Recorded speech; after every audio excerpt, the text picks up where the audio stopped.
तो बच्चों चलो इस वीडियो में हम एक क्वेश्चन बनाते हैं, okay, which is here on the view foil.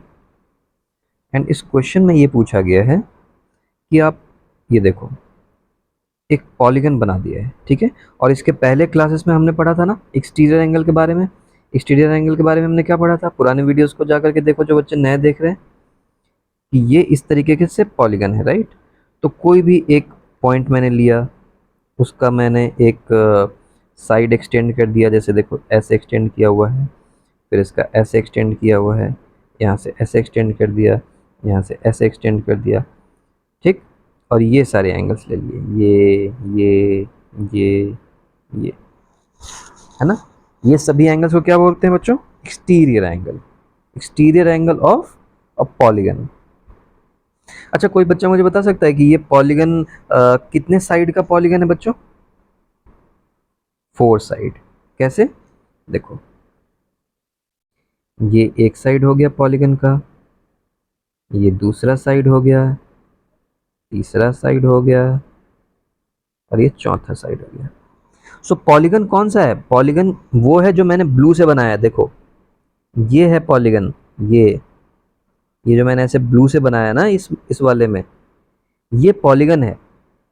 और ये नहीं है जो पूरा का पूरा फिगर जो एक्सटेंड होकर के बन रखा है, जो जो मैंने यहाँ पे रेड से बना रखा है, ये सिर्फ एक्सटेंड करके दिखाया हुआ है कि अगर ऐसे एक्सटेंड कर दिया जाए पॉलीगन में, जैसे इस पॉलीगन में ऐसे एक्सटेंड कर दिया जाए, सॉरी, इस तरीके से एक्सटेंड कर दिया जाए, इस तरीके से एक्सटेंड कर दिया जाए, इस पॉलीगन में ऐसे एक्सटेंड कर दिया जाए और ऐसे एक्सटेंड कर दिया जाए, तो ये जो एंगल बन रहे हैं इन सभी को बोलते हैं एक्सटीरियर एंगल।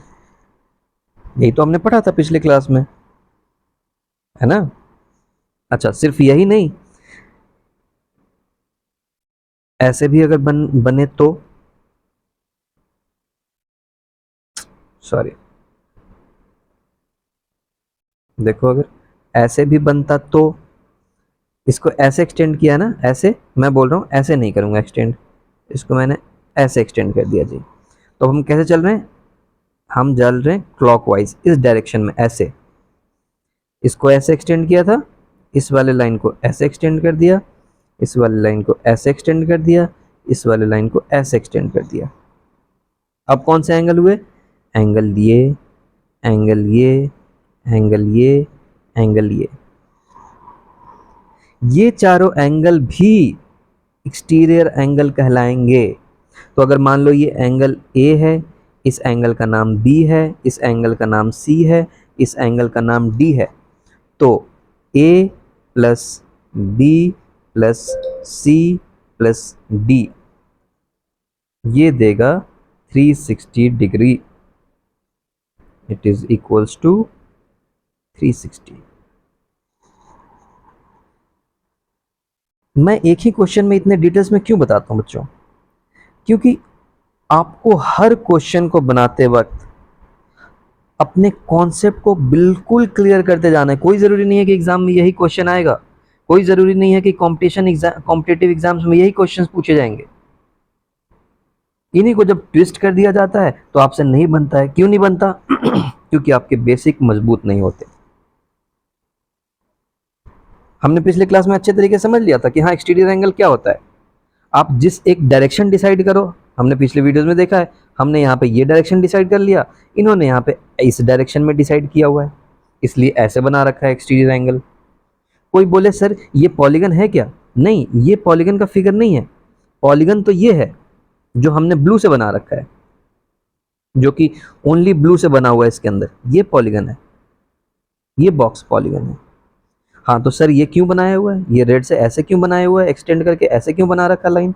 ये एक्सटीरियर एंगल को बताने के लिए एक क्वेश्चन बनाया है, अदरवाइज ये पॉलीगन नहीं है। ये जो फिगर ऐसे बना हुआ है, ये ऐसे करके, ऐसे करके, ऐसे करके, ऐसे करके, ऐसे ऐसे, यहाँ पे ऐसे एक्सटेंड हो रखा है, ये पॉलीगन नहीं है बच्चों।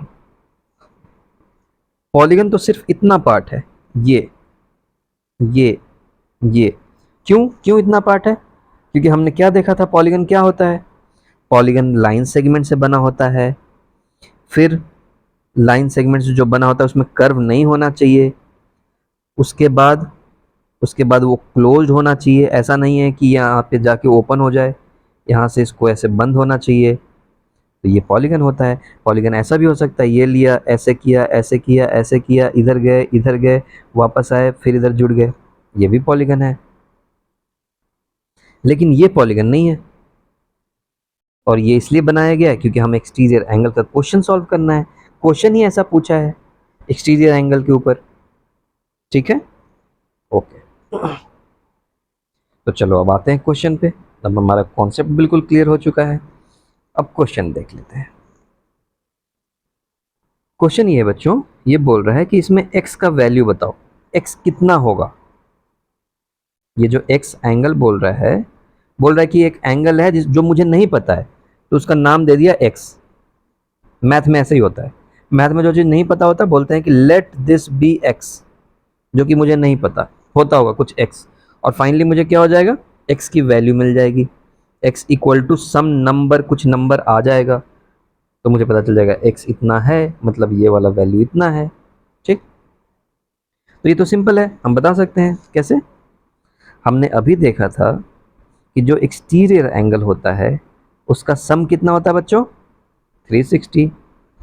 तो ये अगर सारे एक्सटीरियर एंगल को मिला दिया जाए तो ये सभी जोड़ के कितने होने चाहिए, 360।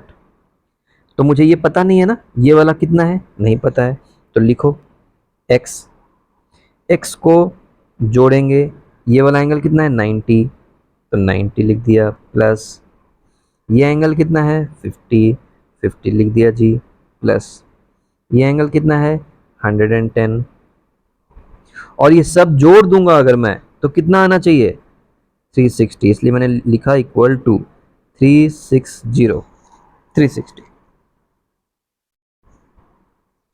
है ना। अब इसको सॉल्व कर लेंगे, कैसे सॉल्व होता है, x को तो कुछ नहीं कर सकते, जोड़ नहीं सकते किसी के साथ, x को वैसे रख दो।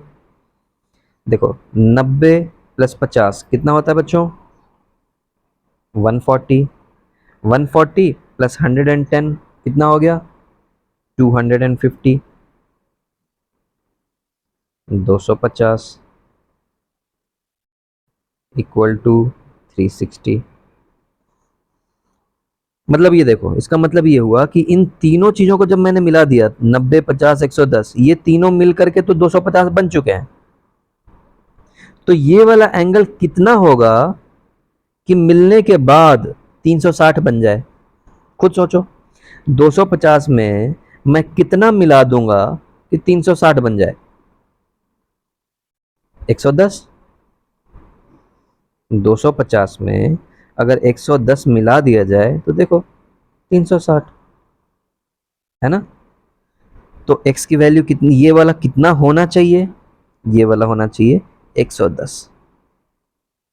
क्यों, क्योंकि अगर ये 110 होगा तो उसमें 250 ऐड होगा, तो ये 360 बना देगा, जो कि मेरा थ्योरम बोलता है कि भाई ये पूरा मिलने के बाद 360 होना चाहिए। तो अगर 360 होना चाहिए तो x का वैल्यू 110 होना चाहिए, तो यहां पे मैं लिखूंगा 110 डिग्री, और इसी को हम सॉल्व भी करते हैं। एक तो हुआ हमने अपने अपने दिमाग से निकाल लिया कि भाई अगर ये 250 हुआ है ये पूरा मिलके, तो 250 में कितना जोड़ेंगे कि 360 हो जाएगा, तो हमने निकाल लिया 110।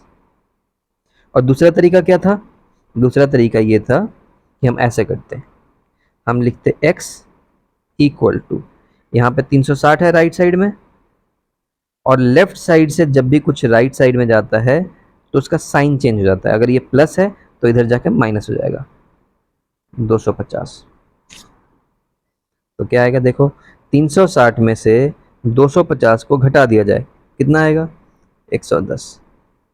तो देखो x इक्वल टू 110 निकल गया, यही हमने अपने दिमाग से भी निकाल लिया था पिछली बार, है ना 110, और 110 ऐसे भी निकला। ठीक है, तो ये मैथमेटिकल तरीका है, दोनों तरीके से सही है, किसी भी तरीके से आप एग्जाम में लिखोगे तो आपके मार्क्स बिल्कुल नहीं कटेंगे। आपका कॉन्सेप्ट क्लियर होना चाहिए। कभी भी मतलब डरो कि मेरे मार्क्स कट जाएंगे, मेरे को एग्जाम में कितने नंबर आएंगे, कोई मतलब नहीं है। अगर तुम आंसर सही तरीके से पहुंच रहे हो, अपने लॉजिक से पहुंच रहे हो, तो कोई परेशानी नहीं है। ठीक है, नेक्स्ट क्लास में नेक्स्ट क्वेश्चन सॉल्व करेंगे। ओके।